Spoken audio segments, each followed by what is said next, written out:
பீச்சுக்கு போகிறோம் நாங்கள். அப்படியே சும்மா வாக்கிங், இன்னைக்கு வெயிலே இல்லை, ஸோ அப்படியே நடக்க போகலாம் அப்படின்ட்டு. ஓகே, மேடம்க்கு நடக்கிறதுக்கு செம்ம மடி. எப்போவுமே எடுத்து வச்சுக்கணும். இன்னைக்கு மழை வருமோ தெரியல, ரொம்ப கிளியராக தான் இருக்குது. அப்பாவும் பொண்ணு அப்படியே நடந்து வரட்டும், கொஞ்சம் அம்மாவுக்கு ரெஸ்ட்.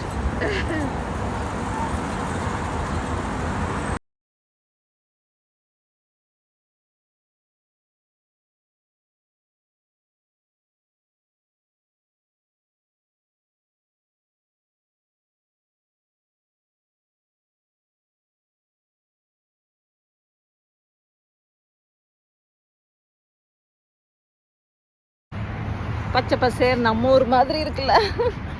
ஆமாம், பாப்பாவுக்கு கொஞ்சம் தூரம் தான் நடக்க முடியும், அடுத்தவன் நடக்க மாட்டான். கொஞ்சம் தூரம் நடந்துட்டு திரும்பி பார்த்துட்டு எவ்வளோ தூரம் நடந்து வந்துட்டேங்கிற மாதிரி மலைச்சு பார்க்குறேன். அதான் கம்மி தான் நடக்கிறது, நமக்கு தூரம் கம்மி தான். அதனால வந்து நம்ம முன்னாடி எல்லாம் கன்னியாகுமரியில் போய் இந்த பஸ் ஸ்டாண்டில் பஸ் இறக்கி விட்டால் நடந்து வருவோமே, அவ்வளோ தூரம் தான் வரும். நான் காலேஜ் படிக்கிற நேரம் சுங்கக்கடை பஸ் ஸ்டாண்டில் இறக்கி விடுவாங்க, மேலே காலேஜ் வரைக்கும் நடந்து போனோம். ஒரு பாதி மேலே ஏறணும், அதெல்லாம் பழக்கப்பட்டது தான். நான் இங்கே அல்ராஃபி டவரே மேலே ஏறி. அல்ராபி டவர், அது அந்த வீடியோ எடுக்கல, நான் எடுத்துருந்தா போட்டிருந்தா உங்களுக்கு எல்லாம் மலைப்பாக இருந்திருக்கும்.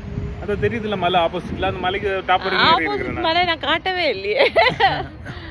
இங்கே ஏறுவாங்க, ட்ரக்கிங் ஏறுவாங்க. முன்னாடி இவங்க எல்லாம் ஏறினாங்க. அப்படி நம்ம அந்த வீடியோ போட்டிருக்கோம், அங்கே மேலே நின்றுட்டு இருக்க வீடியோ போட்டிருப்போம். ஓகே, அப்படிங்களா? இந்த இடம் சூப்பராக இருக்கா, பச்சை பசேர்னு வேப்ப மரம்.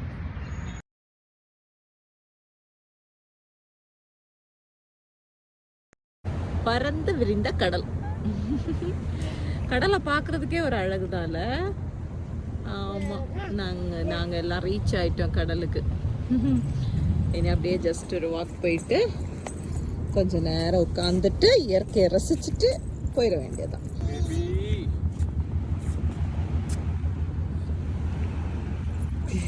ரியாக்ஷன், ஐயோ ரியாக்ஷன், என்னது இது? பாப்பா ரியாக்ட் பண்ணுறாளாமா.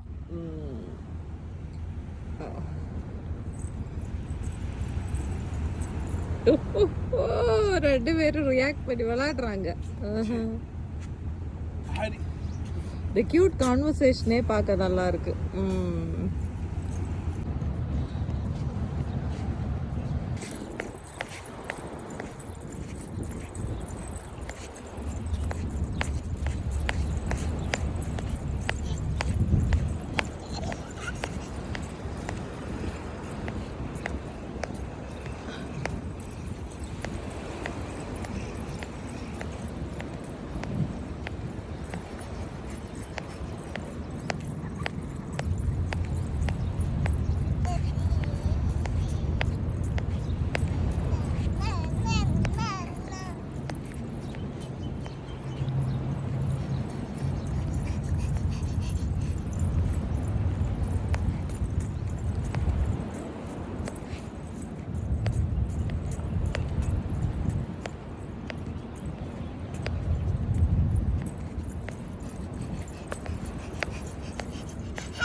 பொதுவாக இங்கே தனியாக வேலை செய்கிறவங்க ஆஃப் எல்லாம் கிடச்சாலும் இந்த ரூமுக்குள்ளேயே உட்காந்துருப்பாங்க. ஆக்சுவலாக அது வந்து நம்ம நினைப்ப நம்ம ரெஸ்ட் எடுக்கிறோம், பாடி ரெஸ்ட் எடுக்குது அப்படின்ட்டு. பட் வந்து it is dangerous for our mental health. Okay, எப்போவுமே வந்து அவுட் சைடு வந்து இந்த சன் எக்ஸ்போஷர், காற்று எல்லாம் நம்ம பாடியில் படணும். அப்போ தான் வந்து நம்ம நார்மல் பாடியோட என்ன சொல்கிறது, ஹார்மோன்ஸாக இருந்தாலும் சரி எல்லாமே பேலன்ஸாக போகும்.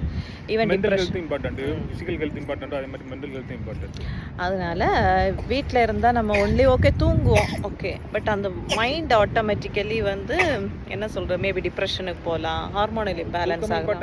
போதுமான நேரம் தூங்கவும் செய்யணும். ஆமாம், ஆனால் அதே டைம் வந்து நம்ம இப்படி வெளியிலையும் எக்ஸ்போஸ் ஆகணும் கொஞ்சம். ஆனால் சன்லைட்டு சில நேரம் டேஞ்சரஸ் சுச்சுவேஷன்ஸ் இருக்குது, அந்த நேரம் போகாதீங்க. But even though when ever we can நம்ம வந்து வெளியில் எக்ஸ்போஸ் ஆகி ஜஸ்ட் உங்களுக்கு பிடிச்ச சின்ன சின்ன சின்ன சின்ன விஷயங்கள் செய்கிறது ரொம்ப நல்லது. ஓகே, பாய்.